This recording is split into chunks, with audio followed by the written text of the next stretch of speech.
High friend केमन आछो तोमरा आशा करी भालो आछो आमिओ खूब भालो आछि। आज आमी तोमादेर साथे शेयर करब सुइट बाटार ब्रेड। एकदम सहज एक रेसिपि, जखन इच्छा तखन तैरी करे निते पारबे।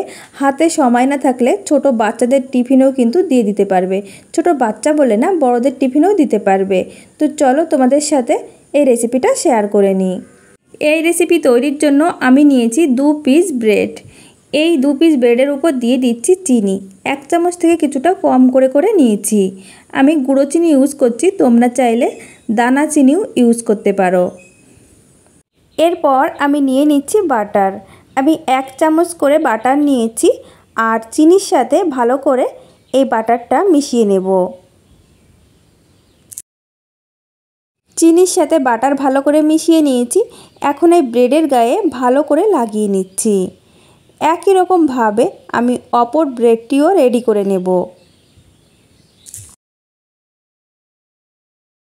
একই রকম ভাবে আমি দুটি ব্রেডই রেডি করে নিয়েছি। এখন চলে যাব চুলাতে।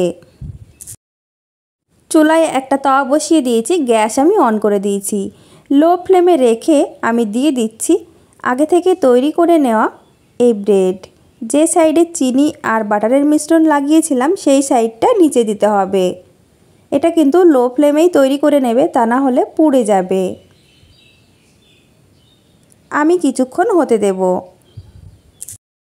কিছুক্ষণ পর আমি ফিরে এসেছি। এখন আমি উল্টে দিচ্ছি।